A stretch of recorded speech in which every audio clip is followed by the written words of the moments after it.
they will be delaying people. So once extra go this year, go to start. When they come, the physical first. That body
people.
maybe she did use for the school where she did no be from there.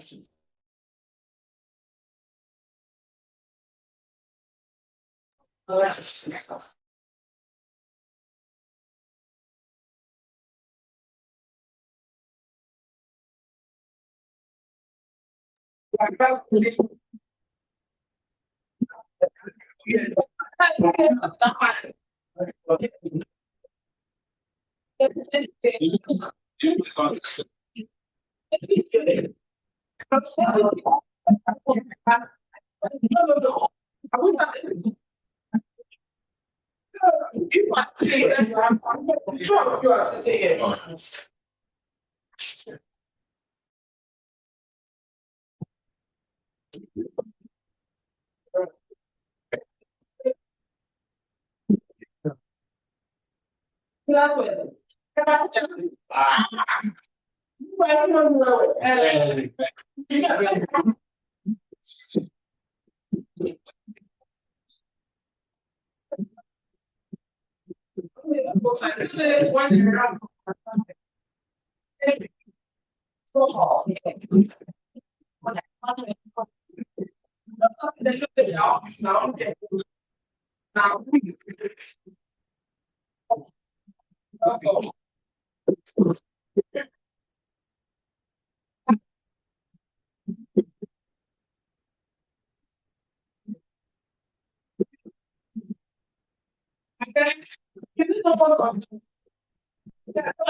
Thank you, my sister.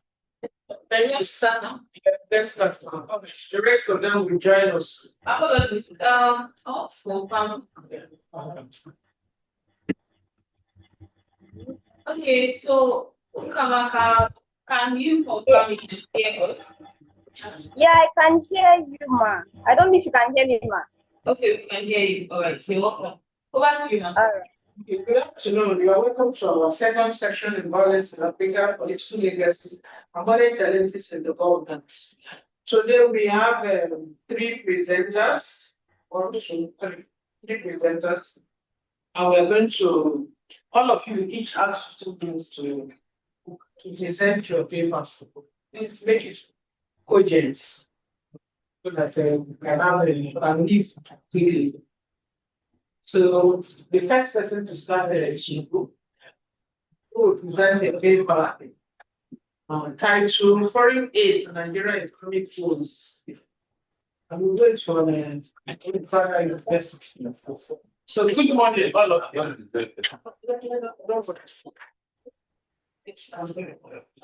So you have the floor. Good morning, Prof. Morning. And good morning to everybody.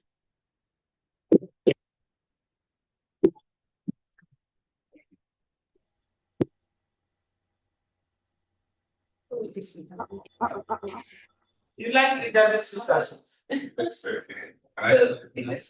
Yes. No, you start. Start.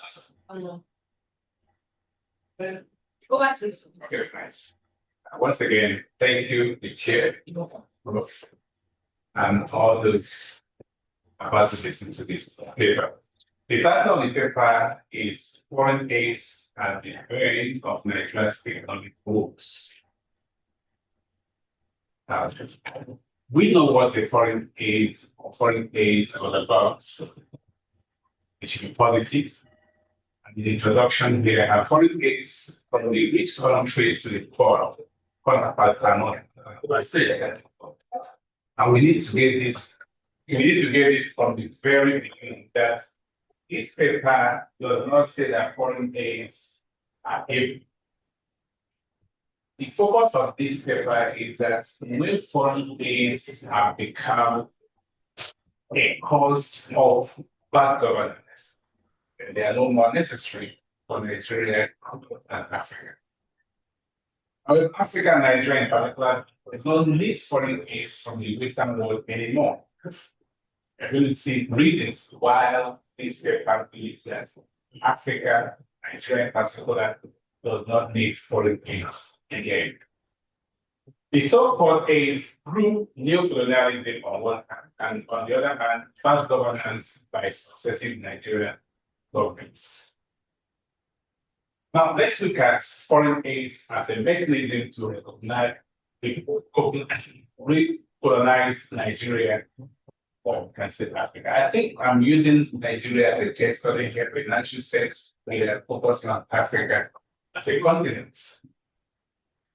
International aid from one country to another is an international norm which helps weaker countries to improve.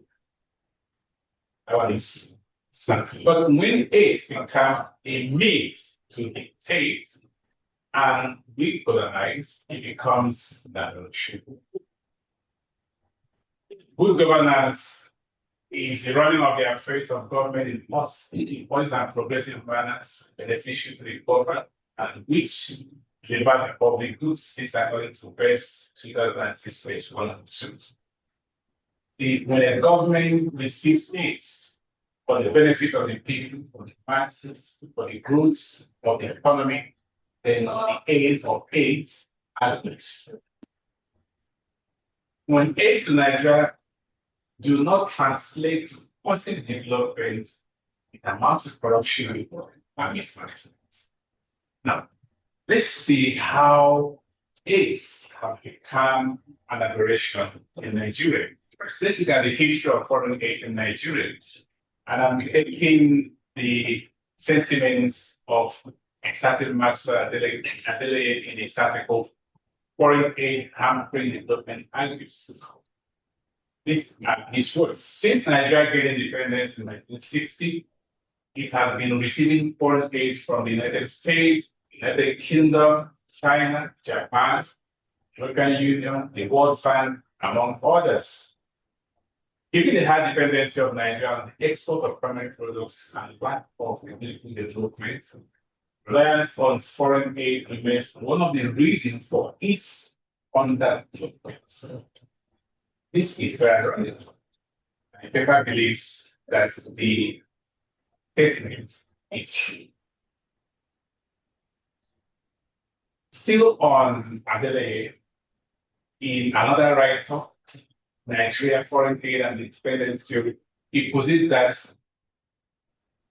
the majority of African countries like Nigeria have remained underdeveloped, whereas many nations like South Africa, North Korea, China, Egypt, who have at some point or another received national aid have not been forced to the point where they are now aid givers. This is very important to this paper because Nigeria is supposed to be giving aids not only to African countries, giving foreign outside Africa. But after how many years from 1960, this Nigeria is over 16 and keeps on receiving aids, and these aids do not translate to anything positive to the school growth of Nigeria. And back to what they do say, even if socio-economic development has remained stagnant, Nigeria has continued to receive all sorts of foreign aid and continues to collect at least as much as it did in the early 1980s. Now, the question is, why does Nigeria keep on receiving aids, yet it cannot translate to development? Answer was said before. I think it amounts to corruption, but before we get to that, now, it's interesting that I should open our knowledge of what are these aids all about. In this slide, I say some petty reasons of foreign aids to Nigeria. And we begin to suspect, are these aids actually meant for positive bilateral development? One of them is giving nets of library, providing educational malaria and these students to households to prevent spread of the disease. At this level, Nigeria should not be getting aids to prevent people from having malaria. You see people receiving nets, and they will tell you that these nets are from so country as the foreign aid. That is to this researcher an insult to Nigeria. Another angle here is World Bank fund loans to business to help diversify the economy and go from dependence of oil so that new companies and industries are developed. I don't think that Nigeria needs World Bank loans. Okay, what Nigeria should need would be to go to what used to be the source of Nigeria's food, and that's agriculture. I'm not receiving aid from World Bank, and people know that World Bank and all those Western-oriented agencies don't actually want the best for Nigeria. People may say this is marginalization. I think it's true. The UK government has funded health and HIV programs that provide health and education in rural areas. This program will help protect people against infection in the future and help them to work and improve their own lives. Now, the statistics can be found in UK contributions to Nigeria from the Department of International Affairs. So one have to go there and see how much the West has given to Nigeria in the name of foreign aid, which do not translate to any positive impact to Nigerians. Now, recently, there was a saga concerning USAID, and this researcher is making allusion to it. That is state based USAID. In February 2025, there was an allegation by a US congressman that USAID was the sponsor of some terrorist activity in Nigeria. This part does not conclude that the allegation is true, but it's not. But should it be right, it means that aids, foreign aid sometimes come in camouflage. And this is very important. When something comes in camouflage, it means It's not, it has supposed to be a way to talk. But when it becomes a camouflage, it may be a part of corruption to make the country or country. We know that they say it was for many years responsible for supplying drugs for persons living with HIV prior. Of course, that's a good thing per se. The argument this paper tries to pursue is that a good number of things from different countries and agencies come in two forms. One, to help in a little way, and then to explore it for donors' advantage. Shall see how this and I think it's always like this. See, when we talk about platonism, platonism is when you give some, they don't expect, but a good number of the foreign aid they give with intention to get 10 times more in unethical way. And recently too, coming to Nigeria and our current President Bola Tinubu on USAID saga. I took what happened recently seriously for this paper. President Bola Tinubu, aware of the US stoppage of US aid, has told Nigerians to remain from the United States action. He said this during the photography launch of the former head of state to Madam Mosi Ibrahim in Abuja 20 February 2025. Monitored his last February. So it is a public review domain. He said it, and it was reported. President Tinubu's assertion to Nigerians could be interpreted as telling the country that they should be less expectant of foreign aids. Yes. With what has been said so far, we discovered that foreign aids is they are good. I use aids through from the beginning from global perspective. Having aids are good.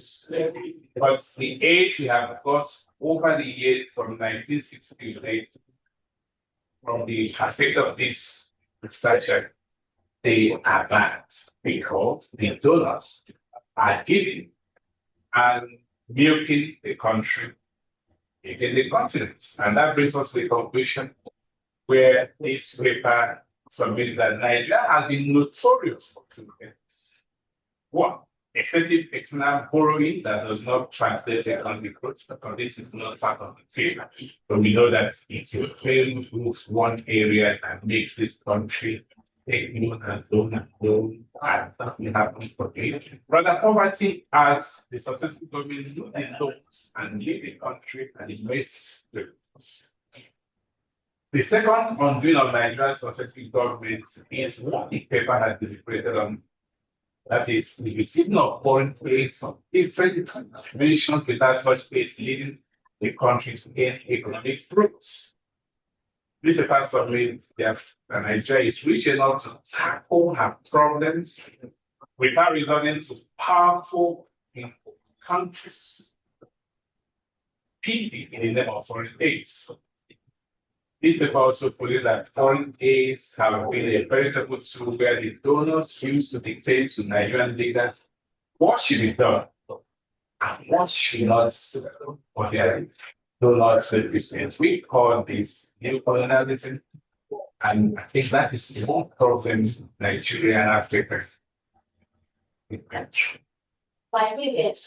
the end of the paper. Thank you so much.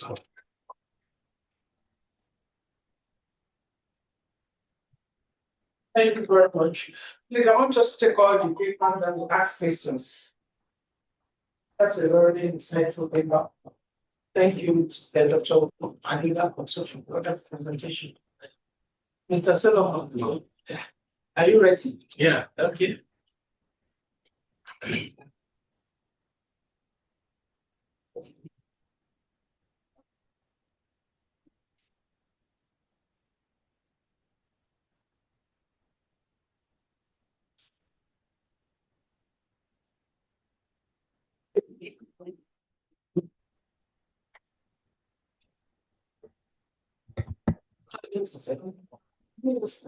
Yeah.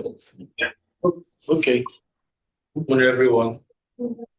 Our prof here seated with us, and all my co-presenters here. My name is Uki Solomon from Lagos State University of Education. I'm presenting my paper titled The Economic Inequality and Poverty in Nigeria. No.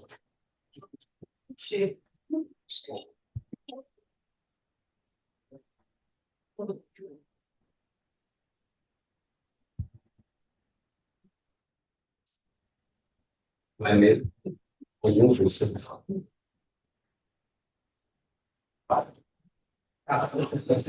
future, just have a hard copy. You can just anytime you're preparing your PowerPoints, prepare a hard copy. You can just flip through because you cannot be sure of the technicalities that will happen.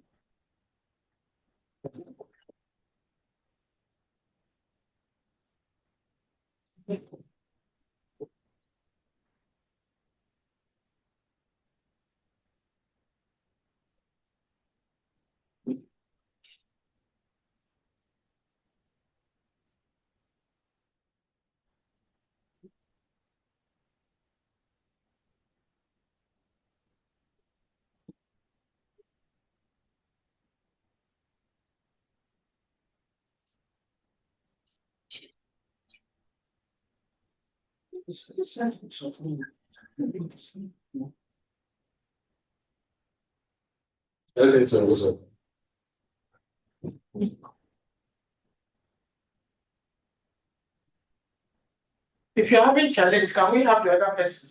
The person is on. All right. Okay. Ma, please, can you hear me? Yeah. All right. Thank you. Let me pause.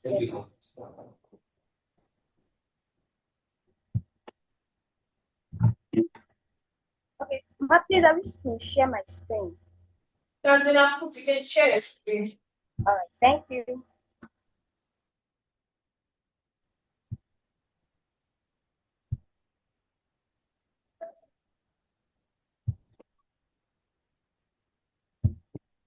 Ma, can my screen be seen? Can you share it? We can't see it from here. Wow, I have it. Okay, I'm coming. Can it be seen now?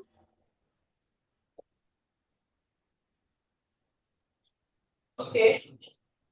Yes, you can see now. All right, thank you. Good afternoon, Mars and SARS. My name is Okamaka Augusta Amajo from Ajay Crowther University. The title of my paper is The World Bank Intervention in Nigeria's Agricultural Sector, a critical analysis of economic growth outcomes.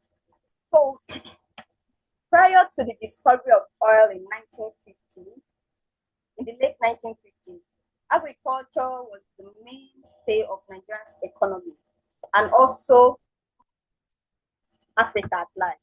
But the emergence of crude oil and later on its over-reliance led to the drastic decline of agricultural output in terms of its contribution to the country's GDP. Therefore, in a bid to revive the agricultural sector to its glory, the Nigerian government, in partnership with some of the international donors, like World Bank, which is the focus of this study, had adopted numerous policies, programs, which is aimed at diversifying the economy. However, despite the numerous efforts put in place by the World Bank through the Nigerian government, the agricultural sector is yet to make a significant breakthrough. So in this, the objective of my study is to examine the impact of World Bank agricultural policies and programs in Nigerian economy. Then the second is to assess the challenges mitigating the significant achievement of these programs. Then the third is to provide substantive and recommendations to help accelerate the performance of agricultural output. Then the study employed qualitative descriptive research design to examine the impact of World Bank intervention in Nigeria's agricultural sector, and primary and secondary sources such as the classified World Bank documents, policy briefs, newspapers, and scholarly articles from reputable journals were also utilized in the course of this study. So the World Bank, formerly known as the International Bank for Reconstruction and Development, that's IBRD, was established in July 1944 to help in the restructuring of war-torn Europe. So afterwards, the bank's mandate expanded to developing countries, which we know as the third world countries. Now, the reason for that is to help foster economic development and also help in the eradication of poverty. So in view of this, the mandate extended, with the extension, I need to say, it led to the establishment of another organ of this international financial institution known as International Development Association, that's IDA, on September 24, 1960. So the similarities between the IBRD and the IDA, the similarities in their mode of operation led to the two organizations being regarded as World Bank. So the mission of World Bank is to provide loans, grants, conduct economic surveillance, and also technical assistance when needed to developing countries and also developed countries, so when needed. So Nigeria, as a developing country, became a member of the World Bank on March 30th, 1961. So the very first interaction or involvement of the World Bank in Nigeria was in 1952 during the colonial era, when the British government sought the advice and assistance of the bank to help conduct economic survey. So afterwards, the bank approved the sum of 228 million US dollars for the construction of railways. Then when Nigeria gained her independence, the bank also approved other infrastructural development projects, that is approved other loans for infrastructural development projects. But in the aspect of agriculture, Nigeria and the World Bank began its full involvement in the late 1970s, around December 1974. So it approved numerous loans for agricultural purposes and is still approving to date. So some of the loans that were approved during that period include 20 million US dollars for cocoa development, 21 million US dollars for northeastern states, to northeastern states. Then 29 million US dollars was also designated to North Central states, and so on and so forth, as stated on the slide. So the purpose of these loans were to provide agricultural roads, dams, village service centers, marketing services, training centers, and also for the increment of palm oil produce for domestic use, as well as palm kernel produce for exported goods. Aside from the loan being approved by World Bank, the World Bank through the Nigerian government has also initiated and implemented different domestic programs and have also funded some projects. So there are some projects regarded as World Bank assisted projects. So the essence of this is to encourage the revitalization of agricultural sector. And some of these agricultural programs include farm settlement scheme, national accelerated food programs, root and tuber extensions, national fertilizers. Hello? We can hear you. You can continue. Okay. So root and tuber extension programs, then national fertilizer policies, and so on. Then some of the projects being handled by World Bank, some of the World Bank assisted projects include the first multi-state agricultural development project, the Bauchi State Agricultural and Development Project, Sustainable Water and Irrigation for Nigeria. We have the Livestock Productivity and Resilience Support Project. There are so many of them, but these are the few ones I selected for presentation. So despite the numerous policies and policy frameworks being put in place by the World Bank to the Nigerian government, it was observed in the course of the study that majorly endogenous factors have actually contributed to the lame performance of agricultural sector. Some of the factors highlighted include insecurity, banditry, kidnapping, and farmers have actually limited their access to farms, which has in turn led to the displacement of farmers.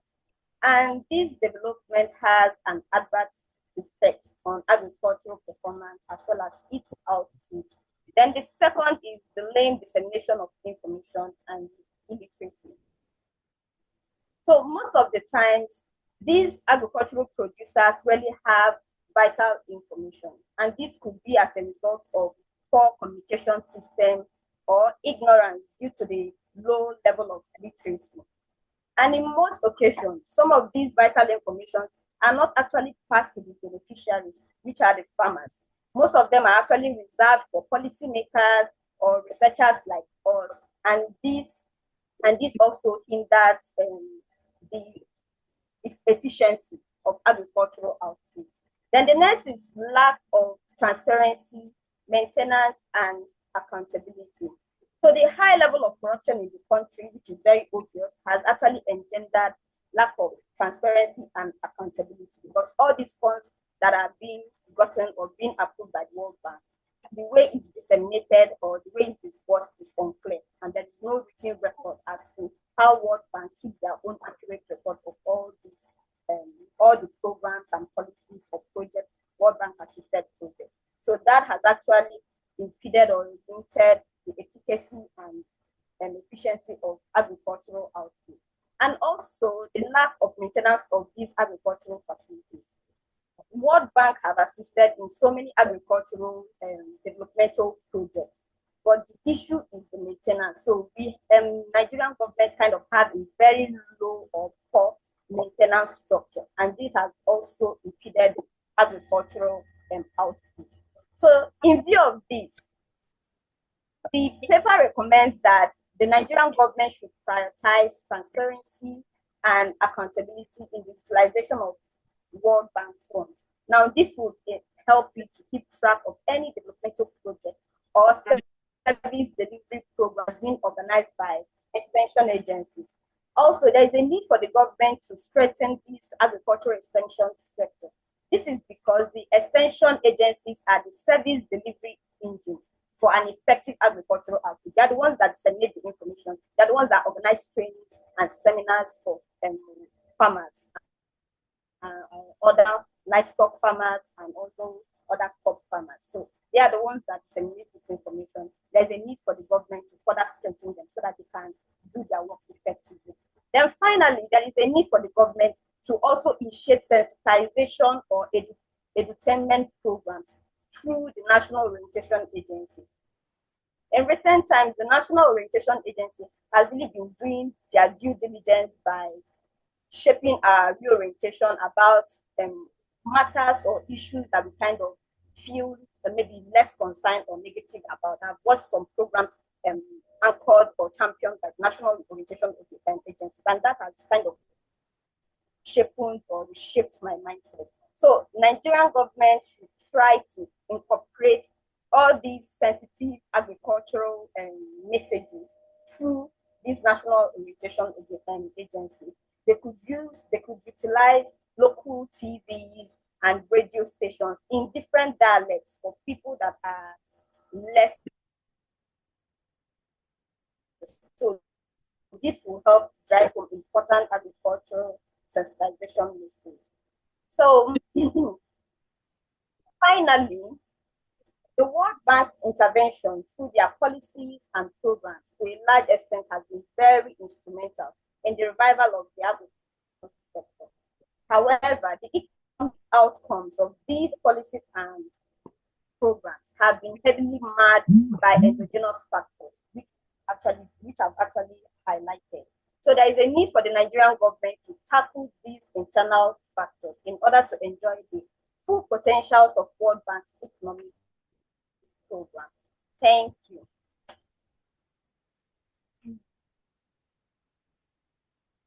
Thank you, Kamaka. It was a very precise paper, precise time. I did not need to tell you It's remaining 2 minutes or 5 minutes. Thank you Yes. very much for such a wonderful paper. So you will ask you a question after the last presenter. No So problem. Solomon, okay. Yeah. Goodbye. Good morning, everyone. Afternoon once again. I remain Okay Solomon, and I'm going to speak on the economic inequality and poverty in Nigeria. Yeah, I know. Of course, looking at the current hardship in the country, you agree with me that there's crisis of poverty in Nigeria. The country is the most populous black nation in the world and blessed with enormous resources. But unfortunately, these resources have not been used, of course, to benefit the average Nigerian citizens. And because of this, there be increase of poverty rate in the country.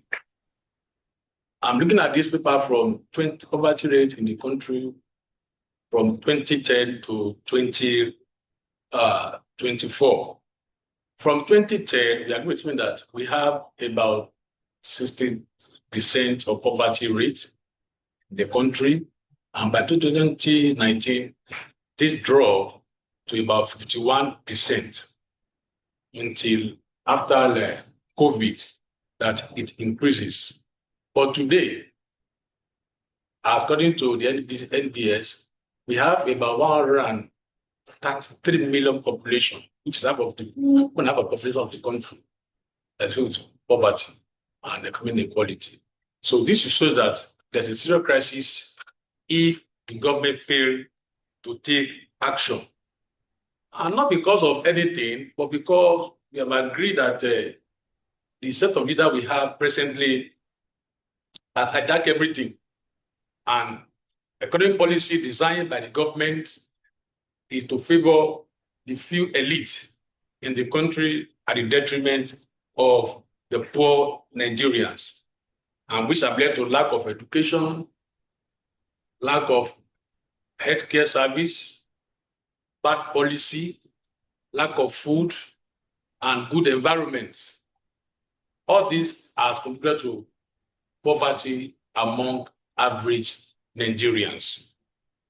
And I have two theories that discuss about economic inequality and poverty in Nigeria. We have structural economic theory and elite theory. The structural economic theory explains that poverty cannot be sole responsibility of the poor people, because some theory has argued that those are poor will be as a result of cultural problem or because they are lazy. So the theory argued that no, that not because people are lazy, but because the system, the poverty in the country is a systemic problem which has been structured by the government of the day. And because of this, the average citizen of Nigeria have been sidelined while the economic favor the few elites who design economic policy to favor their interests. You agree with me with the current subsidy removal in the country? It does not favor the poor. The government have said that, yes, they are going to use money generated from the subsidy removal to benefit Nigerians. But since the removal of fuel subsidy, this has increased poverty rate in the country. We have not seen the effect of the money generated from removal of fuel subsidy. So it shows that the policy design, current policy design by the government of the day, of course, does not favor the poor or average Nigerian citizen. So it's a systemic problem that has to be addressed. The second theory talks about elite theory. This theory believes that in any society, we have a group of people who take over the country economy. They are few. And once they take over the country resources or the economy, they do everything possible to remain in power. And of course, they enjoy the resources of the country at the detriment of the poor citizens. So it's not because the citizens are lazy.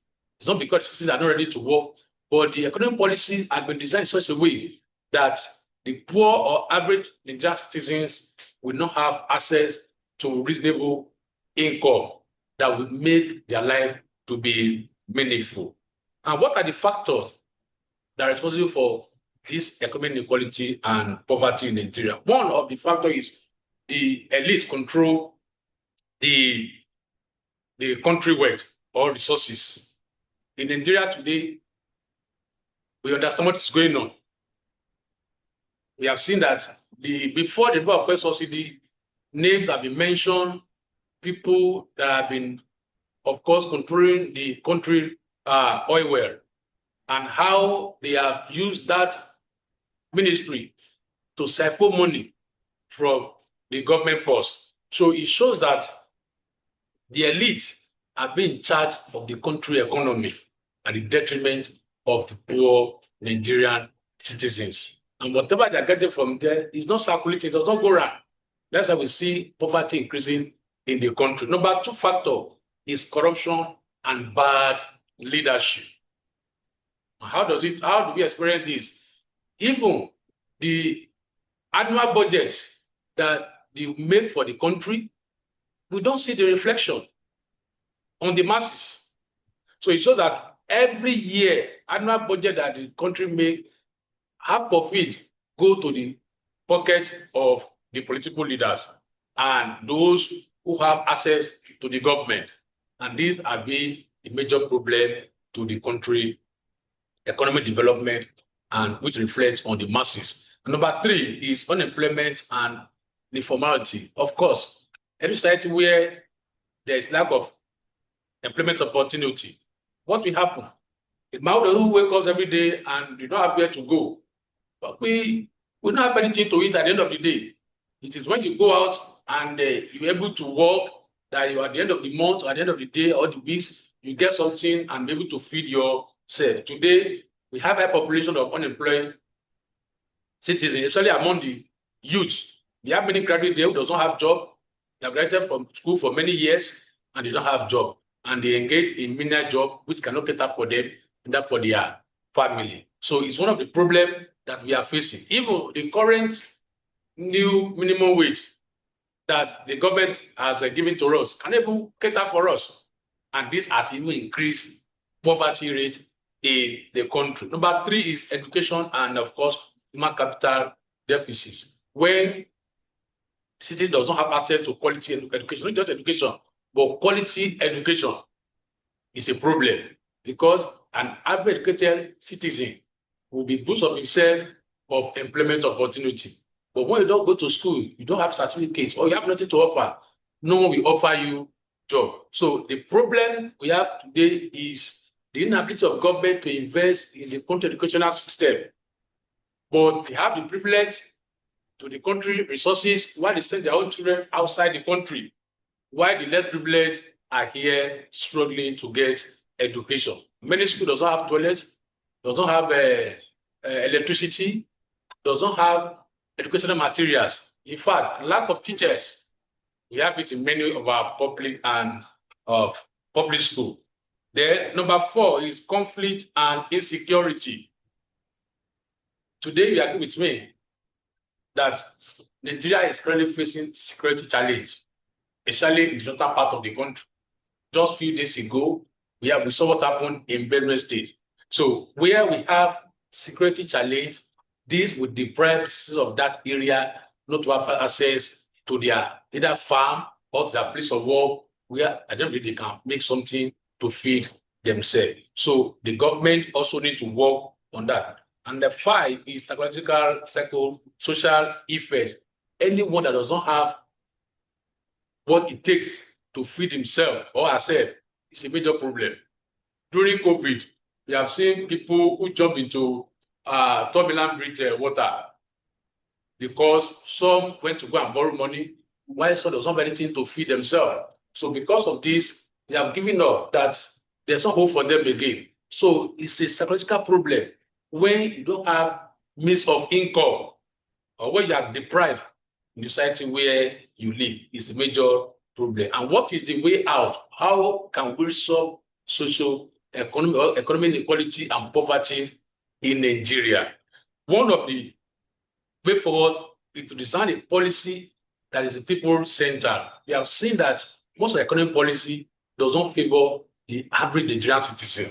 Like issue of the fuel subsidy, I still argue that it's not the best way to go. Rather, the government is supposed to project and plan for the future, because even the fuel subsidy removal does not favor the average Nigerians. Yes, few are being in charge of these things and have been enjoying it, but government does not think about the larger population that this will affect, because the Nigerian economy does not favor average Nigeria. Two is to fight corruption, and of course, to ensure we disengage these so-called elites who are so powerful that have dominated the Nigerian economy and the resources. They need to be what? They need to be tackled with. We need to do something about them so that Nigerian citizens be able to benefit from the country resources. Four is government must do everything possible to revive and equip the country healthcare center. And the six, and government must design a mechanism to avoid tax invasion. Most Nigerian elite doesn't pay tax, and if they don't pay tax, how will government be able to generate another revenue, be able to plan for the country? And the conclusion, of course, it is important that the government make sure that it comes up with a policy that will help the average citizens, policy that is people-centered, in order to close the gap of economic inequality and poverty among Nigerians. So that policy must be in the best interest of average citizens, so that the average citizens can be able to go to the streets and laugh, and of course appreciate the government of the day. Thank you very much. Thank you very much. That was very beautiful. So the part is remember this. Okay, the person is dead. Okay. Oluwasegun, can you where are you? Listen. Yeah, I can hear you. All right. Thank you so much. Permit me to No, I said you have 15 minutes. share my screen. Yes, you can. All right.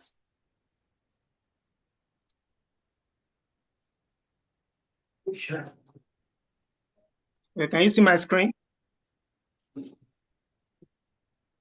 Yes, you can. Yes. All right. Okay. Thank you so much. My name is Oluwasegun Ogunshakin. I'll be presenting my paper on rethinking security fragility, mitigating challenges, and building community resilience in northern Nigeria. Okay, so the introduction. As we know that the northern Nigeria comprises of about 19 states, and with diverse communities, languages, and also population. And the northern part of Nigeria is one of the most important parts of the country due to its landmass and due to its agriculture and food production in Nigeria. But the region, I would say for a longer period, has been experiencing a lot of insecurity issues from terrorism, from banditry, from ethno-religious crisis, which has created a lot of tension, especially to local communities, across the three geopolitical zones in the region. The northern part of Nigeria has experienced and also the uprise of religious extremisms, even also with the recent terrorist group Boko Haram, who also involved in attacking local communities across the northern part of Nigeria, especially the northwest part of Nigeria. In my research, I engaged in about 4 research questions, and one of them is, how does security fragility community resilience and opportunities in Nigeria connect? How do they connect? The second one is the drivers and challenges that are bringing about the security fragility in the northern part of Nigeria. And the third one is what are the pathways of mitigating security fragility and also building community resilience in northern parts of Nigeria. And the fourth one is what are the policies and actions that are derived from this study? What can the government do, stakeholders, and also community?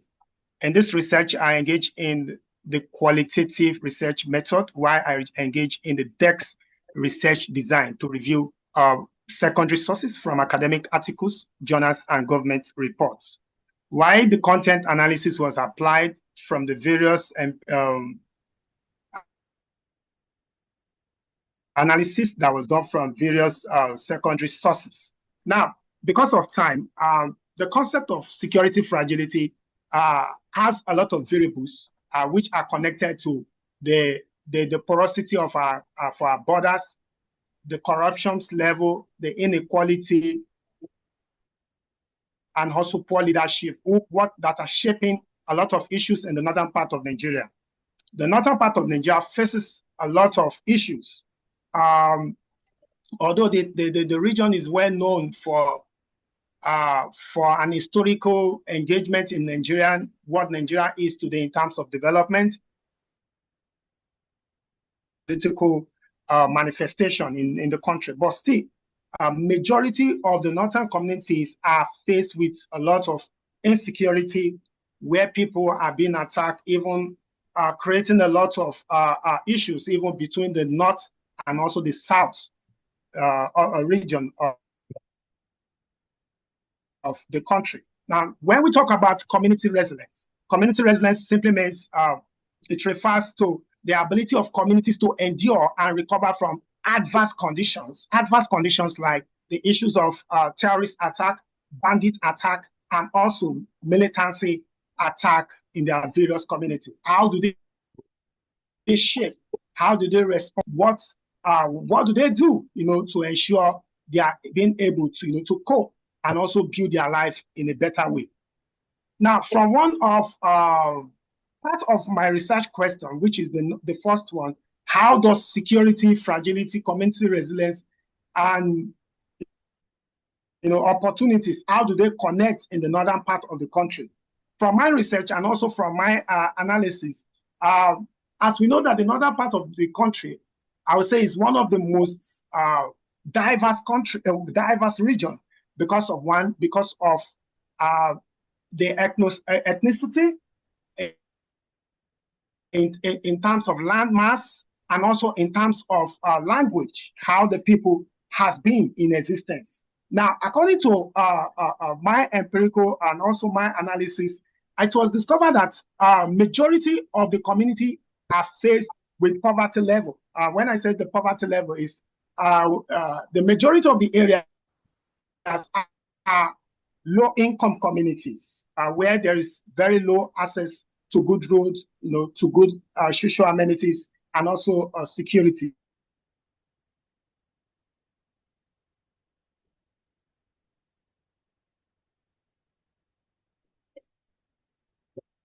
Hello. Alive. The problems of inflation and political instability, Can I continue? Hello? I can hear you, can continue.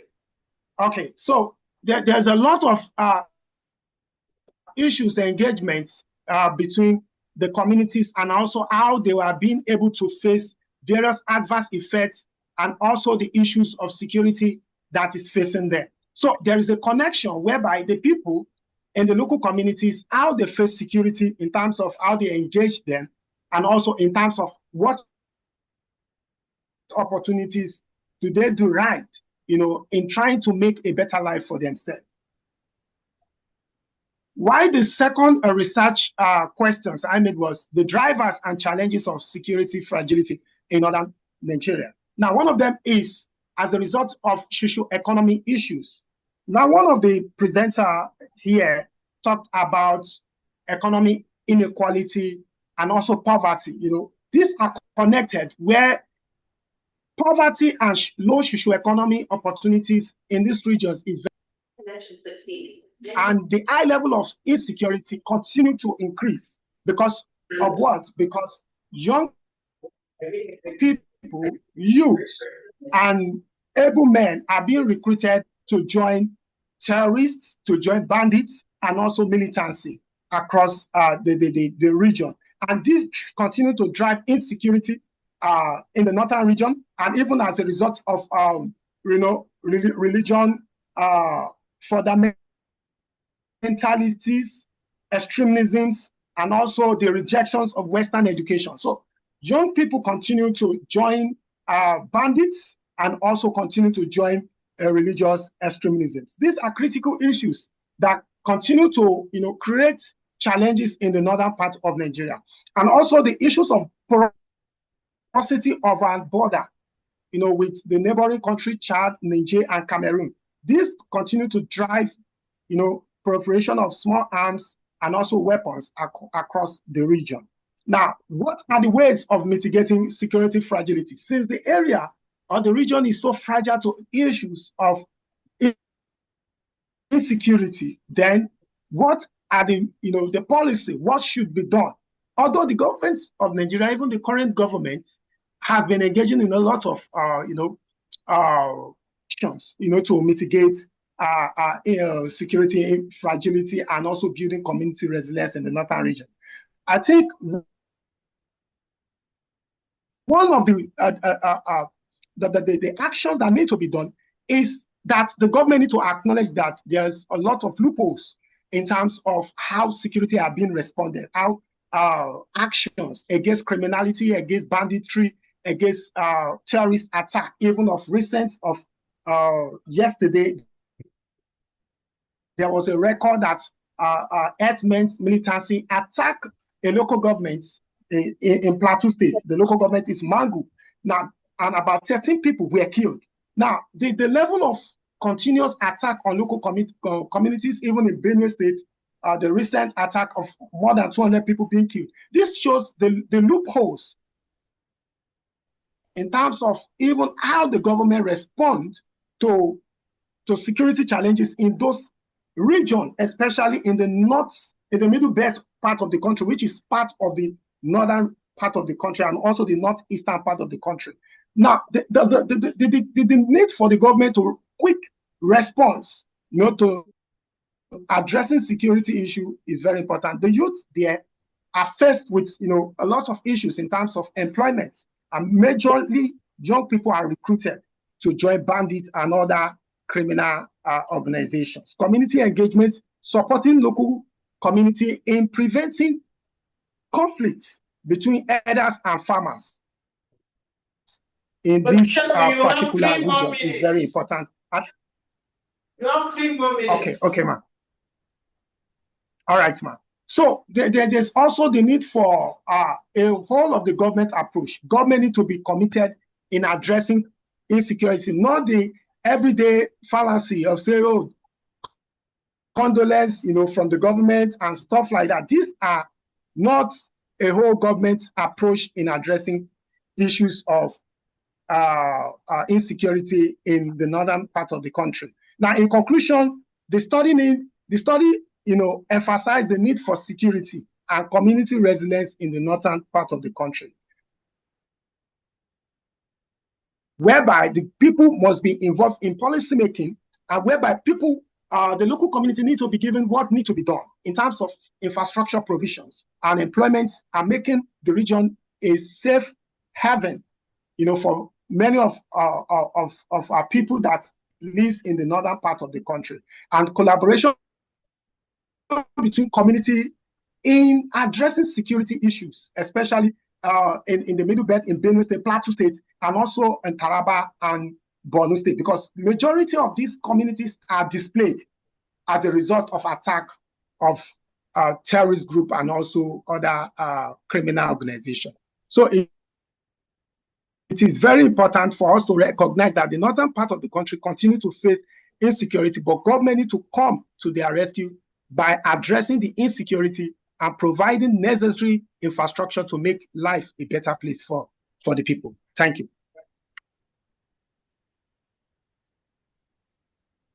Thank you very much. I think that's the end of the section.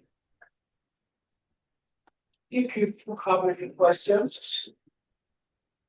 So I have questions. I'll start with from the most related forward. So for Dr. Ogunshaki,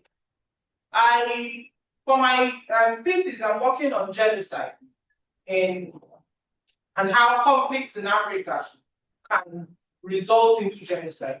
So with the allegations of land grabbing agendas that people have put forward of what these attacks mean, do you think there's like some sort of truth to those allegations that there's a plot or an agenda to take the land from the indigenous owners or the indigenous residents? And do you think this will pact or would this influence negotiations for peace?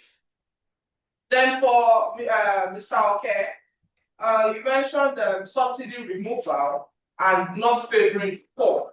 That since we remove subsidy, the poor can feel it heavily. Now, is there?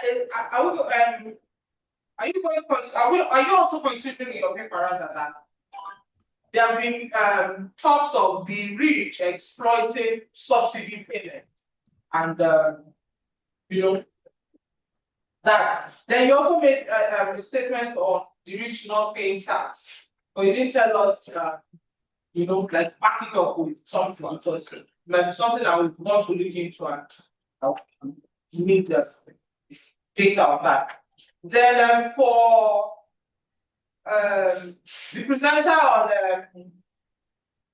I'm a major, I don't know if I'm getting that right. Please. Major, I'm sorry, please. Forgive me. There's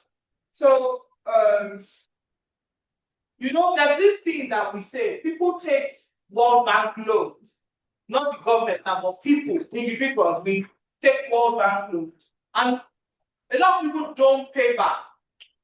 We don't do anything in terms of repayment and all of that. So I don't know if you mentioned it, but I would like something on that. Then for Dr. Anika on foreign aid, I'm looking at, I was wondering if you considered that the givers of foreign aid, if it's a clause. I think your work did a foreign aid can account for some of our economic woes. Now, is there a sense in which is the other way around? The people giving us the foreign aid give us this foreign aid to keep us in the punch, because the more you depend on them, the lesser you will make effort in getting out of this rule. Thank you very much. Yeah, question. No, okay. I have some observation and question for the first three presenters. I will say to you that it's not reading PowerPoints. That what you did was paraphrase. So that is why you're just reading it. If it's PowerPoint, you just see it, you just keep talking about it. As the point flashes, you speak to it. So it makes the paper beautiful and it reflects, because your listeners are looking. They will not read all those things you've written. All those ones you've written is for you to rehearse. But when you want to present, it should be PowerPoints. So to be clear and to be concise. Then my question will go is Mr. Solomon, okay, is the government the cause of the problem in Nigeria? One, or is Nigerian problem? That's two questions for you. Then for Ukamaka, the same thing with the PowerPoints, that kind of thing.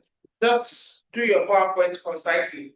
Then, Gary, I want to ask you, is it only in northern Nigeria that there's a need for rethinking? I want to find out, is it only in northern Nigeria, the south, the east, and the west, they don't read the thinking? Are we not all in the same quagmire? It's only a matter of time before the thing comes. So I want to find out, is it just northern Nigeria that you think this rethinking is possible for?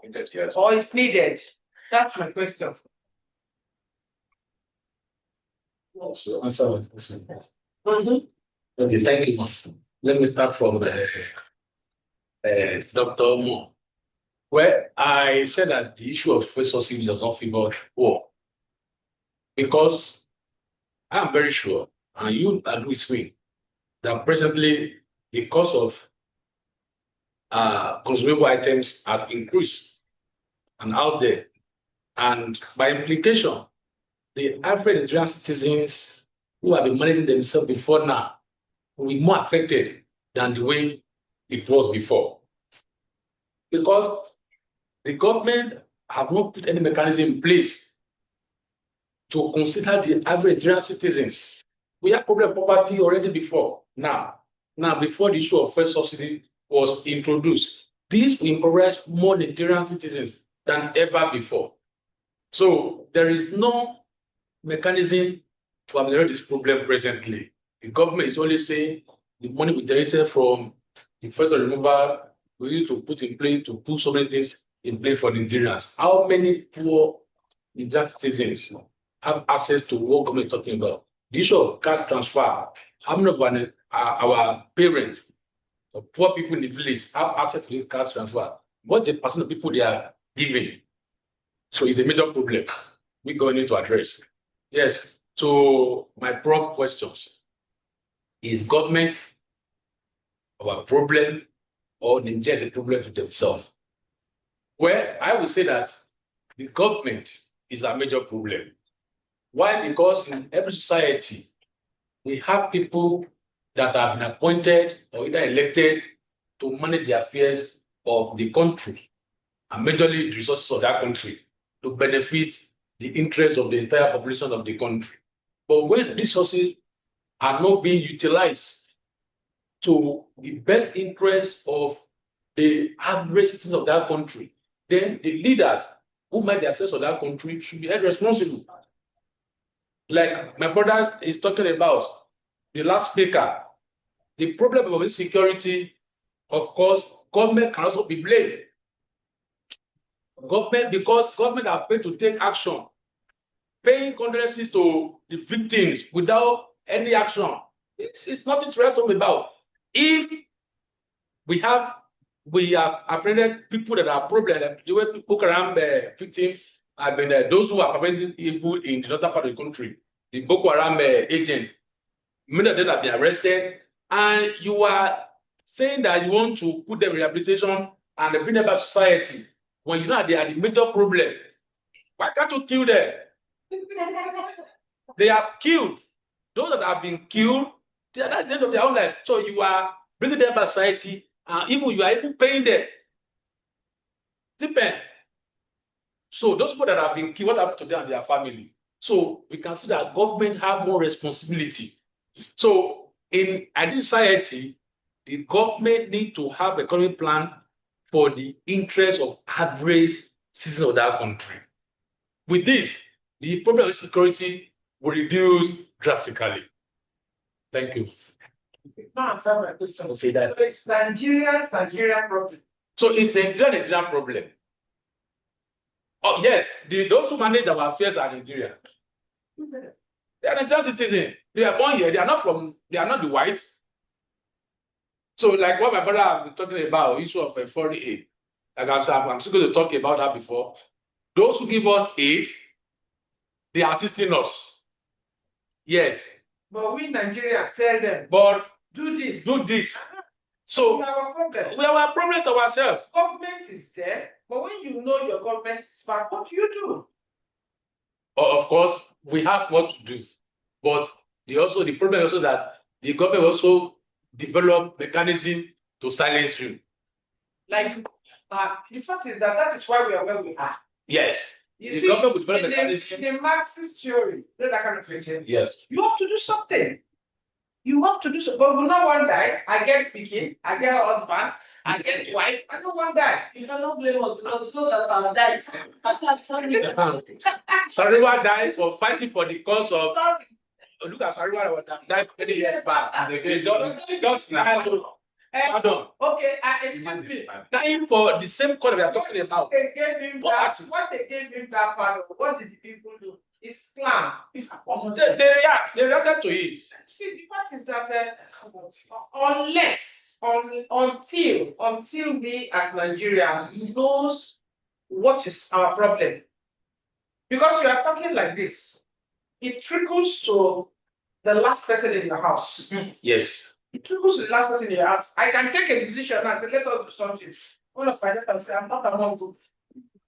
You are on your own. So they're in for orientation. So Nigerians, as long as we are our problem on ourselves, we can never be developed.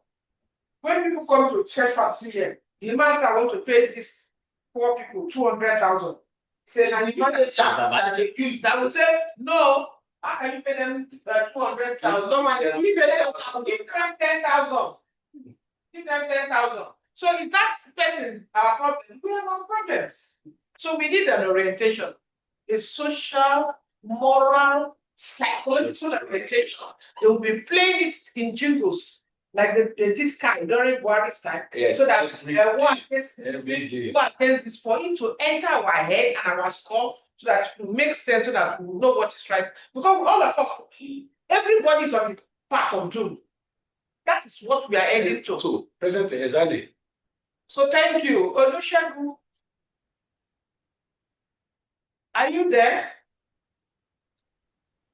Yes, I am. Yes, can you hear me?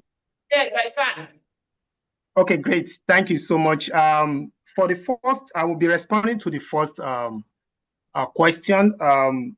Has the issue of genocide, is it really being penetrated towards a particular ethnic group in the northern part of the country? I think what is happening in the north, when we look at it critically, where we all see what is happening. And I, as an individual, I am an NGO worker. I'm a project manager for an organization in the US that works on the issues of genocide prevention and also preventing violence. And from our field work, because I'm going to talk more of practical, not now of academics now, from our interventions and programs that we did, especially in Benue State, we visited about 3 IDP camps. A majority of the people that are being displayed there, they are not, they are majorly the TV, the minority groups, in Benue State. Majority of them are being displayed away from their community as a result of Fulani men, and from our reports, they were being told that they specifically focus on them to drive them away from their community, from killing them. And this our project that we did at that time was even in 2022. And the issues of attack on community, especially minority community, shows that they really, they really focus on a specific group just to kill them, and anything as a result of that is called genocide, something that continues to be penetrated. Go to Taraba, go to Nasarawa. Majority, these are the same set of ethnic groups that are being killed. From our report, it shows it is genocide that have been penetrated against these specific, communities. We have other ethnic groups that are not being attacked, but majority are being attacked, as a result of, just to drive them away from their community. So this is a genocide that is happening, whether we like it or not, whether we call it any other name. It's genocide, because it continues to happen every day, every year, and government failed to respond to that. Why? The second question is that why is it that is it only the northern part of the country that need security rethinking? Of course, every part of Nigeria is not safe, whether we like it or not. And the level of security in the north is different from the level of insecurity in the south here. Because the reason why I use security fragility is because criminals easily, especially the issues of attack from bandits, from Boko Haram, from local Harams and other, criminal groups, are easily penetrated in those communities. I believe that some of us might have traveled to the northern part of the country, even let me even use Plateau State, for example, that has, have, issues of ethno-religious crisis, the issues of herdsmen's attack and other farmers' conflict. Their landmass is very big, more than compared to Lagos. Lagos is the most smallest. So they have a large number of landmass whereby it's even difficult for the government, to cover in terms of securing the lives of the people. And when you go to the northwest, the northeast Zamfara, for example, where we have an high level of bandits, killing people here and there. I'm not saying other regions are not, they do not need rethinking, but that region, because if the north is safe, I believe the other regions will be safe in terms of how the level of migrations of herdsmen, of criminals down to the west here, down to the south here. So when the issues of insecurity over there is thoroughly tackled, I believe that other regions, although other regions also have their own specific, insecurity,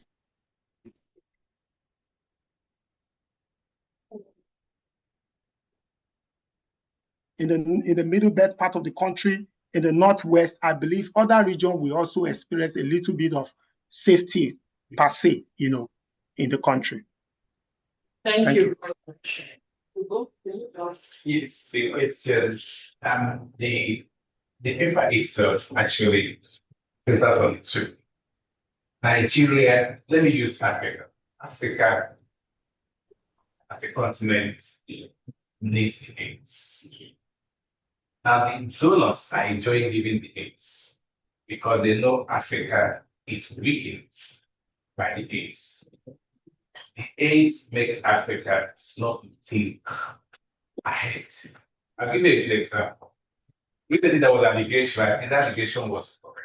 AU secretariat was donated by China. That was a foreign aid to Africa. And to me, it was, I just saw that one country would create a whole continent to build where you do your decisions. Recently, it was discovered that that gift was for the detriment of Africa. Because China planted some chips so that from there she will monitor everything going on in Africa. I would say that. I can just know it. Even this small market are here that they built for all African Black African festival. You know what is there? There is no free lunch in America. If you both give you one kobo, they will take it in millions. What the aids they are giving us is from the visa money we pay. Exactly. It's from the visa. You know how many people apply to American visa? Before it used to be 97,000. Now it's about 300,000 to 400,000. Some are even 1 million. So all this money, they've never given you any money from their poor. If they just will look at it, what are they going to come to? It's the money they give us back as aids. But the fact is that we all know, the president knows. It seems me small professor will go and tell him, I'm not really advising myself, I'll go and advise the Government. to know that it is the all wise. That's a problem. But I just feel as a country, we could stand up to him. If we stand up to him, how many people will he kill? If he kills everybody, who will he rule? Yes, he will be tired. Yeah, but the problem why people fail to rise up is the problem of this poverty that we are talking about. Let me tell you, the poorer you are, the Bible said that there's always been poor amongst us. This poverty is not new. But not like the way we have it in Nigeria. No, well, we need to get to a point that they say, I don't know which tribe say, let the young man go out to hunt. If you let him hunt elephant, if the elephant kill him, you die. Yes, of If you course. kill elephant, he has killed poverty. So at this point, we might need to, we are poor. Are we getting rich? We are getting poorer. Poorer. It is increasing. But nobody wants to say anything. I let people who talk that. No, people are talking, But very few. brave, they are talking. But who will support them? If you think a very dark man that is doing all this thing, do you think he's a rich boy? People are just empowering him. Yes, He's not rich, but he stood up. In the government's mind, they want to kill him. Yes. They are just looking for the trap so that they can catch him. Yes. That's what I'm talking about. State is doing something. When they killed cancer, people were still doing things they were doing. But you discover that for a long time, the Ogonitin died down. Finally, since the death of that man. No, because if it's my son, I'll say the other son should not go. But people who kill them, they're still alive. Like Jonathan said, he prays they will build a house, but all leaders that caused us problem in this country, they will build a picture. They will hang their picture. They still in IBP's book launch. Yes. Yes. But the fact that he said it, is he right? When he was there, what was he doing? He was sleeping and drinking the gogoro. You don't want to Allegedly. What's allegedly? He could not do anything. Not anything. So I thank you all for this section. Thank you very much. It's been an interesting work. Can we just take a photograph? Yeah, no. No support. And Amaka and the other, and Doctor. Thank you very much. Thank you, Ma. Okay, let's stand behind them. Do your Yeah, Amaka, you are trying to. This is Prof. Amaka is here. Brother, here by me. All right.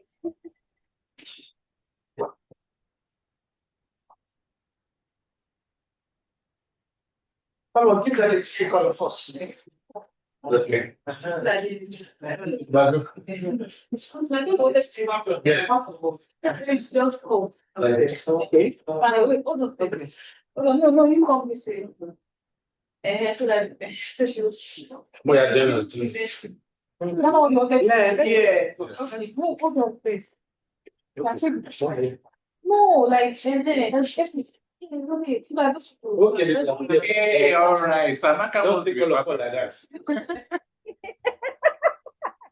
You're laughing.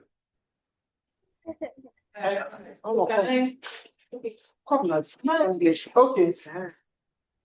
Sister, Amo is big. Come here so they can. Okay. You know what? You can come. Okay. No, because of the space of them. Okay, all right. You can go there. When you didn't know why then the picture, the kind of pictures they want. No, you would. Ah. Okay. That's.